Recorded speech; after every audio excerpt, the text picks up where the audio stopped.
Yeah, Real I was music, shown nigga. that love is beneficial and loyalty is temporary. From the belly of the beast, become One time, live. nigga. I've been betrayed by that family that I love, by that woman that I love, by them niggas that I love. Hey, Go harder, man. many niggas been betrayed, but I took it to the heart. I'll never be the same.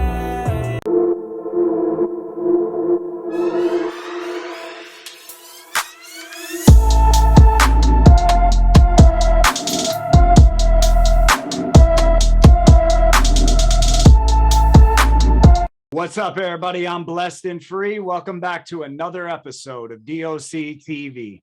So this guest that's on today, he was actually introduced to me by another guest that's been on the channel a couple times. You guys may know him, CUZZo. He's got a YouTube channel. He just started with his cousin.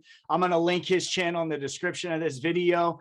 Eric said, man, you got some crazy stories, and I want to get into it, man. So for the people watching at home that don't know who you are, man, why don't you go ahead and just introduce yourself, tell them your name and where you're from. Look, man, my name Crazy the Captain. You can follow me on Instagram, Crazy_the Captain. Crazy the Captain. That's where my music videos is on YouTube. You know, I'm from Aliquippa, Pennsylvania, small town, outskirts from Pittsburgh. Just come here to tell you a little bit about myself, man. What you want to talk about? So how was it, man, for you growing up, man? Like did you have an easy childhood, or like how did that go, bro? I mean, it was cool, but like when you growing up in the projects, you see certain things you want.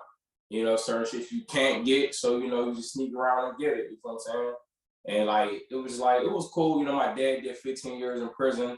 My mom was raising us pretty much by herself, and my grandma. But it was decent until I got into my teens, I should say. Yeah, is that like when you just said, man, like you looked around at all the other older dudes and they had their shit, cars, whips and all that? So is that when you were like, man, I'm gonna get all that? Hell yeah, when you go young seeing TVs and cars like '03, I'm 13. Yeah. I'm seeing all that 24s and candy paint. You shit, that's what it was. And then, but I went about it the wrong way. I went about it like the violent way, like the robberies, and end up robbing a convenience store that let me in placement. You know what I'm saying? And then from placement, ended up coming home from my charges, and then getting into the neighborhood beef because my childhood friend, he's like, dude, I live around D on BDB, got killed when I was incarcerated, when I was in Island Crest. So when I came home, it just it didn't sit well with me, seeing them people, the same people, it's just long story short, caught more charges for reckless endangerment, more shooting, aggravated assault. Ended up getting sent away to Summit Academy. When you turned teenager type, that's when you started getting into the violence and you robbing the convenience store and shit. So when I was in, my crazy days and shit, I always wanted to hit a convenience store or hit something, you know what I'm saying? But I just never, I didn't have the balls to do it. So how did that go down, man? Where the first time you get the heat and you're just how did it all go down, man? I know you had to be nervous, bro.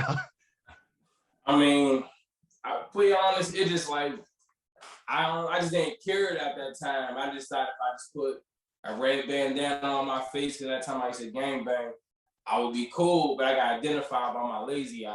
You know what I'm saying? So that's when it was just it was the spirit of the moment. Me and my partner was look, man, shit, we about to run there with an empty gun, dangerous, an empty 38, dangerous as hell, 13, just yeah, we gonna hit it. I'm like, fuck it, we hitting it. Ran in there, and I grabbed me some Debbie cakes on the way out. You know what I'm saying? For real, it just, when I look back on it, I'm damn, no guidance. Just like I said, being a follower, sometimes you gotta follow before you can lead.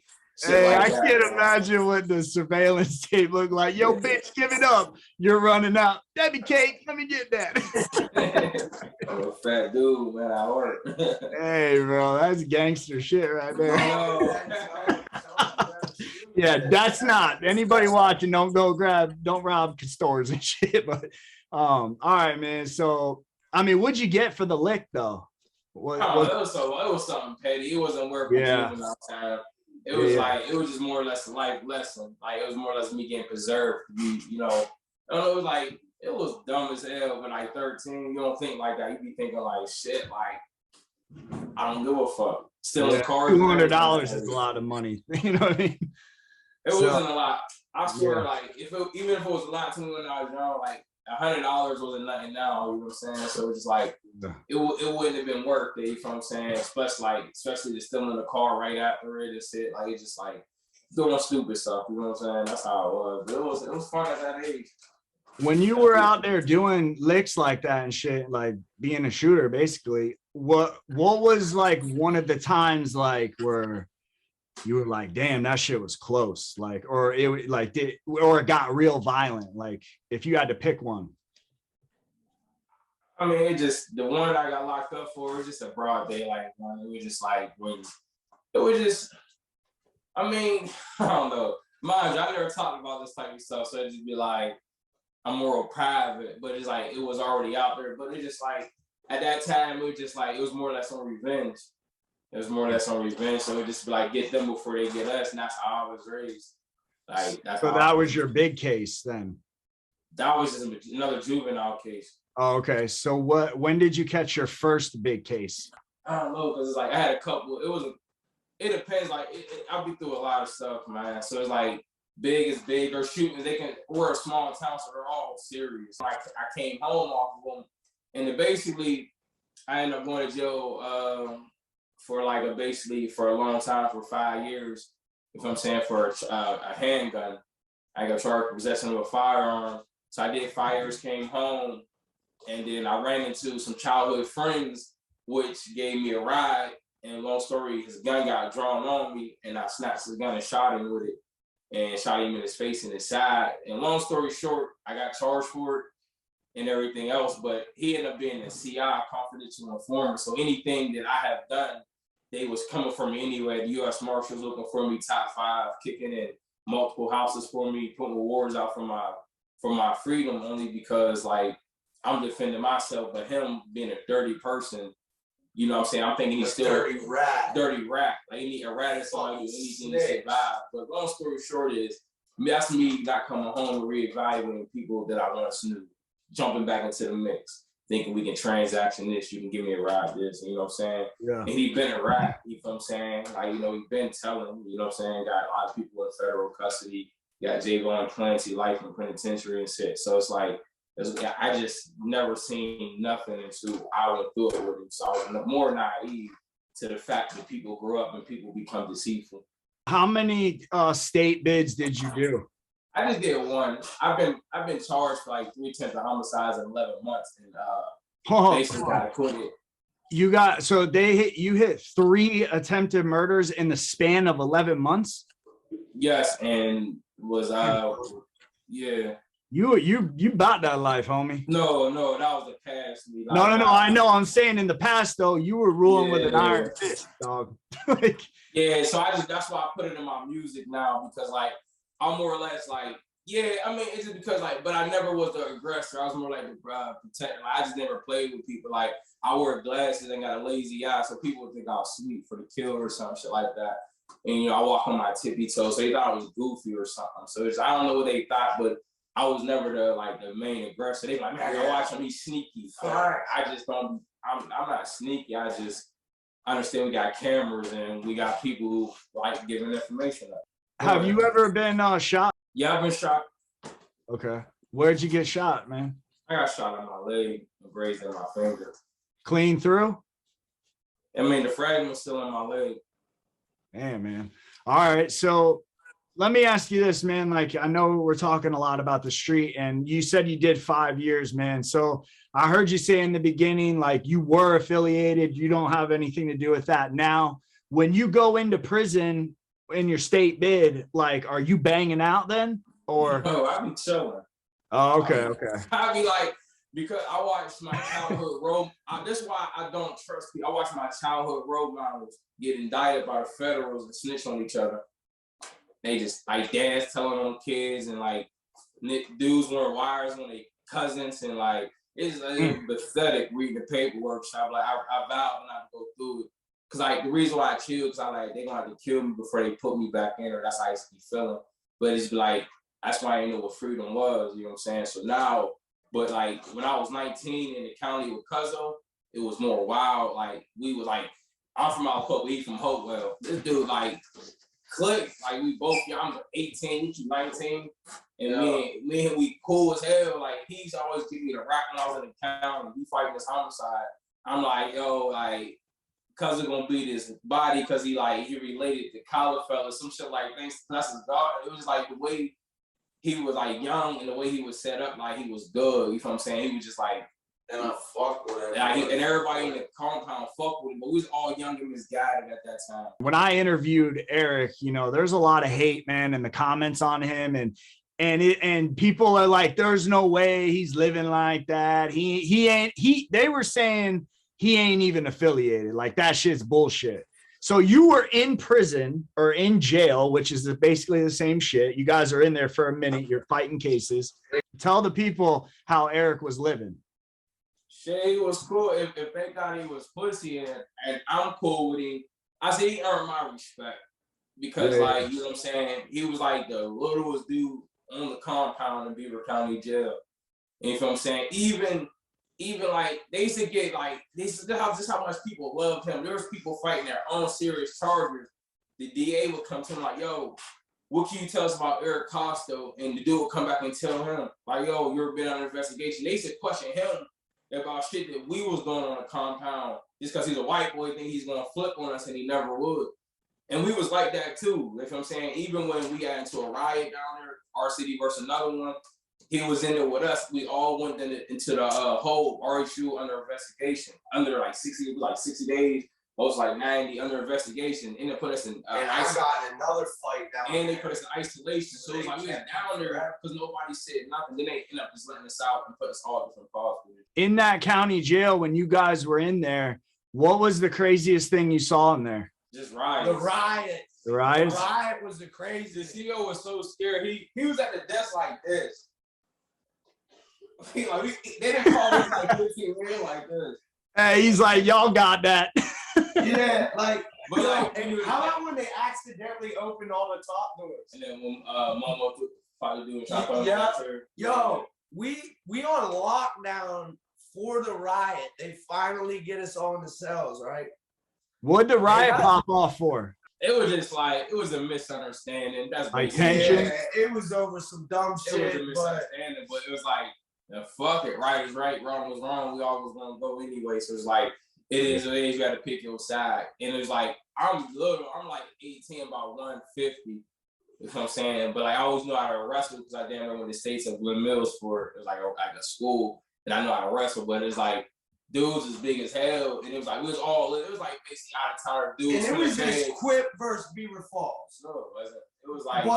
But Beaver Falls had Pittsburgh dudes. It was the Detroit dudes, but they had Detroit. They had so when the riot pops off in there, it's basically like your hometown versus the other hometown, like home team type shit. It was us versus everybody else. No, what it was is that's what I felt like. No, it wasn't. It was basically who was us was riding with us. No, it was me and a couple other dudes riding for a nigga who was snitching on his crew, and we know he was telling, and the dude wanted to fight him. Instead of us seeing what he did, we jumped into his defense. Like we younger, he was fucked with us. Like if we was fucked up, he'll give us like he fucked with us, fed us, and shit like that. He was a cool dude, but we didn't know he was really snitching. You feel what I'm saying? So it was cool to do said something to him. So it ended up being like Alan Cooper versus BF, Youngstown, or Pittsburgh, fucking Rochester. But Amber was fucking with us, but it's just like that's what really ended up happening. It's like it was a wild one, but it's just like it was wild, but it wasn't it wasn't no just Alan Cooper and Beer Falls. It was people don't fuck with Limar niggas, and that's what's where I'm from. And they feel like, look, this they chance to get us because we all in jail without no weapons, but we all grew up fighting each other. So it's just like, where you a man anywhere, you know what I'm saying? That's what it was. Is like, that's basically how it happened. We was in a rap for a federal rap, and we didn't even know who he was, you know what I'm saying? He just said, that happens a lot, man. Young and hyper. You feel what I'm saying? Trying to get on go. Wreck chasing. Bored as hell, wreck chasing. Let me ask you this, man. So after when you did your 5 years, you said basically like you kind of just did that bit chilling. You didn't really like my dad said, he did 50, said like a lot of them dudes that I was in prison with from all over, I was in juvenile with, they came in like 25 years. Like there's already, so I already knew pretty much. It's like it's a revolving door. You feel what I'm saying? So it's like it's a revolving door. So pretty much it just like you fought some newcomers, like, oh, you wear glasses, like I don't bother. It's like every 15 months out of 5 years, I was fighting somebody twice. I was under investigation of Housdale, SCI Housdale. So it's like I wasn't no violent person. I wasn't no knife carrier. But I'll put your shit together if you like you thought I was sweet. Cause I was trying to get home. I was like, I'm like a lover boyfriend. Like I'm trying to get home to the bitches and shit, like get some money. So like get my shit together and shit. Like that's why like I know how to do time. I don't wreck chase. Like you know what I'm saying? I just go do my programs. Like I don't wreck chase. I do my time, do the programs, and like just do what I gotta do to better. So now I don't play with the guns. Like I mean, granted, like shit happens since I've been home. Yeah. But after that last 10th homicide, I say, yo, look, man, like.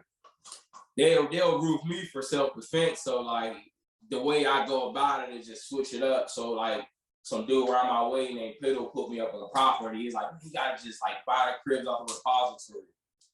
Get them off the repository. And it was monopoly since they're invested in the houses. Run them out. You know what I'm saying? So it's you know, that's how I looked at it. And that's what I do now. Like I'd rather try to get the houses and flip them because it's easy. Just buy the back test is $2,500. As long as the roof is good. If you're saying you go in there, it's kind of legal to go in there before you bag, but you don't see no leaks and shit, you good. Go get that shit. $1,500, some cribs, because somebody pay the back taxes. That's how it is in Beaver County. Allegheny's different, but Beaver County is a gold mine for the fucked up cribs.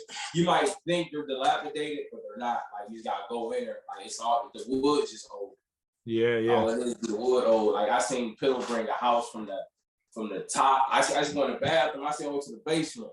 I did 6 months, come home, that shit was remodeled. I said, what the fuck? I'm doing that shit. And a lot of people get caught up in the system and they go back and like you were saying, the revolving door. Like, how did you go to prison for 5 years?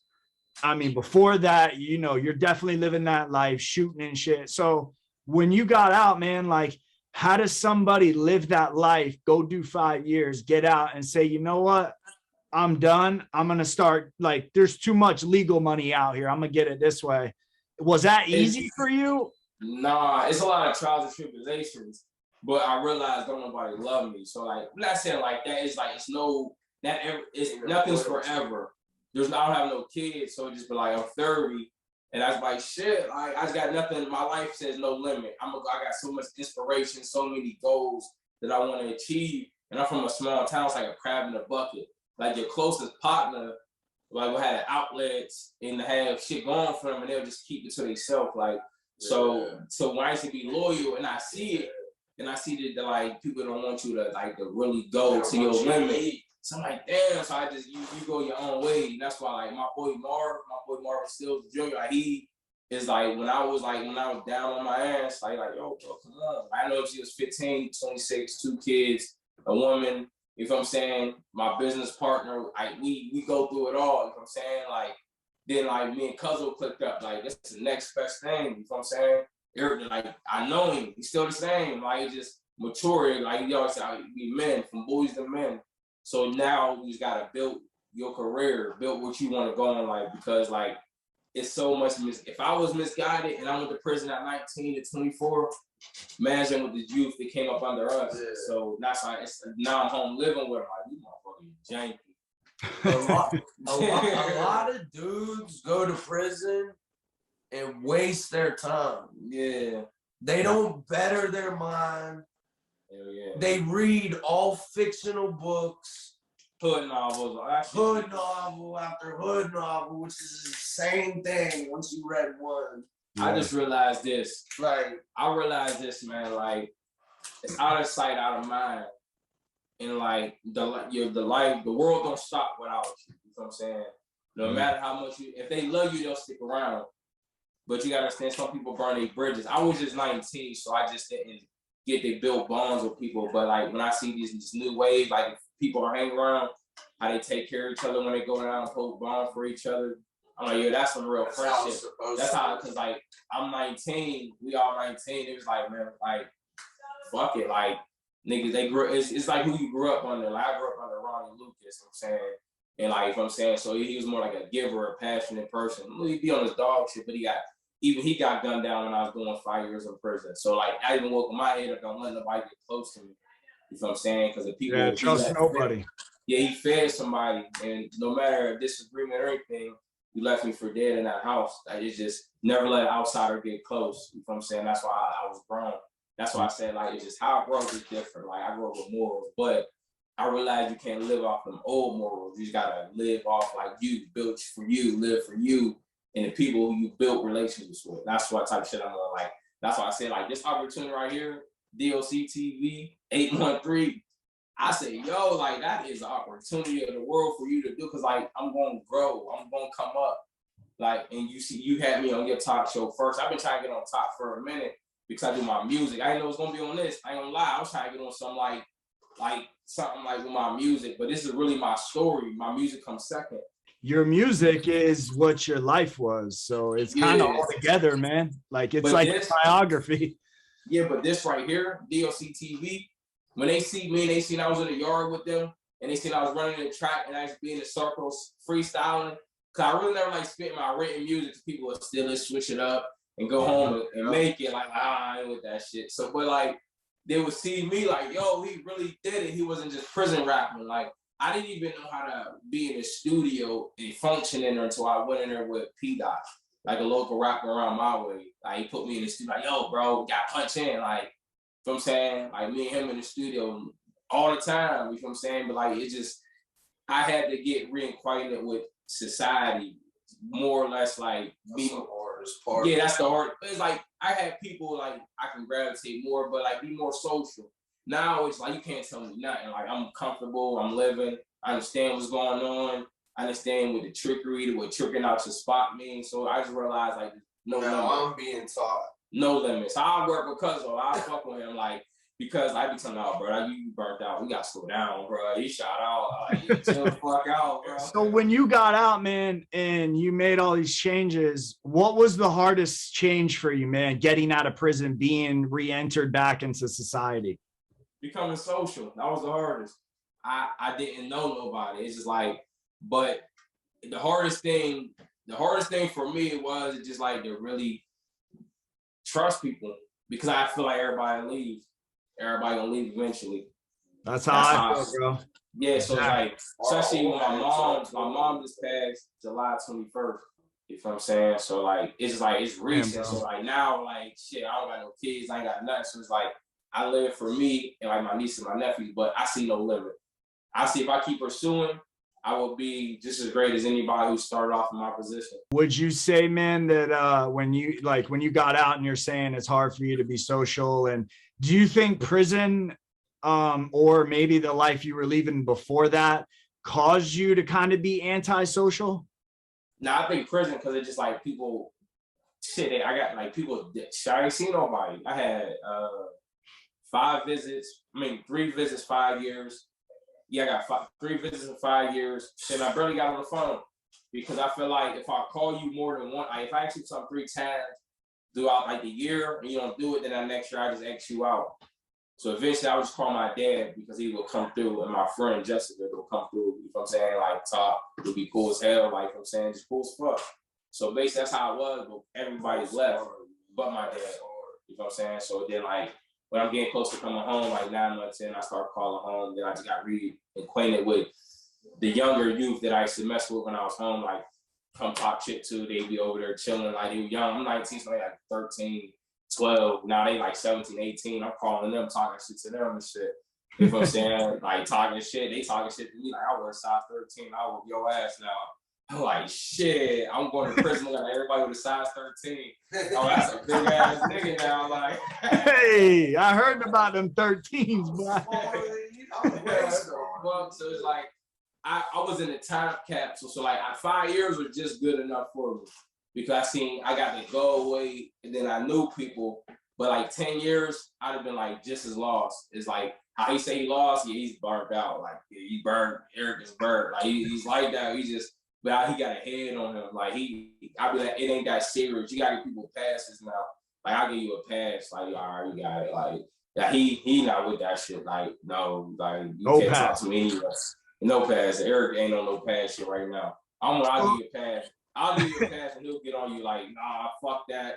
No, Yeah, you can't. no. He can't say. I'm like, you got it. Like, nah, fuck that crazy E. No. I'm like, nah, bro, chill. They gonna call the police. Like that's how they gonna do. They gonna call the police real quick. Like, cause like I don't do nothing out of ordinary. Like you just. I haven't adjusted yet. He gonna You get will, there. man. You will. I swear. I'm trying. And he got a good woman. He got a good woman. The guy. Yeah. So he good. good. He just. I told him he needs to stay free. He gonna get it. Just stay free. How do people that want to check you out find you? And you know, do you want to give a shout out to anybody? I know you say you got some solid people that you still fuck with. So if you want to give a shout out to anybody, do that too, man. Now I just want to give a shout out to my boy Marv and shit for helping me to start Diverse Records and shit. You know, the people who work with me, man. It's too long, but it's just like the people who've been solid with me, genuine in the path that we live. That'll be Marv. You know what I'm saying? Like. Everything we do is a business and it's never off beat and ain't no janky shit with him. Like ain't nothing out of the ordinary. So he ain't here right now because he probably with his kids. You know what I'm saying? That's what he do. Like he being out with his kids. So it's like, but when he got time, he come to all my shows. If he can make he missed one video because he had to do something with his family, but he's more family oriented. I'm more or less trying to get myself still built. Like he got his, his comfortability, but he's still like, that's my friend. You know what I'm saying? And like Eric, for making this happen in DOC TV 813, you Josh for real, because like you could have said no. I know other people they're probably like, nah, I don't know him. He don't got nothing behind him, but it's a simple fact. It's just like you wouldn't know until you interview me. You were out there living that life and you changed your life, man. That's why I made this channel. I want people to see there are kids that are still out there in the hood, Jack Boy and shit. That is possible. So how do the people find you, man, if they want to check your music out? You can check me out on Been Living Wrong on Facebook, or you can check me out on Instagram, crazy_the Captain, CRAZYE_DACAPTAIN. That's the Captain. On YouTube, my music videos do numbers on YouTube. See that? That shit do numbers on YouTube. Crazy the Captain. And I just started last October. Marv got me my first show with Josh. You know what I'm saying? So like, you know what I'm saying? Tune in. And y'all gotta subscribe to me, man. I'm gonna put your link to your video, some of your videos. Subscribe, man. Get those Yeah. I'll put your YouTube link in the description. One of your music videos, I'll drop CUZZo's link too in the description. If you guys are tuning in, man, go ahead and check this dude's music out. It's fire. I'm gonna put some in the video. And subscribe to his YouTube channel, man. Help these guys, these small creators. It's not easy getting in this YouTube game. So subscribe to this channel and go subscribe to his channel and CUZZo's, man. Listen, bro, I appreciate you coming on the channel. I know this is your first time sharing your story. It was nervous when I first started, man. But if you guys are new, man, hit that subscribe button and turn your post notifications on. So every time I drop an episode, you can hear it first. And with that, it's DOC TV and we're out. But I learned from mistakes.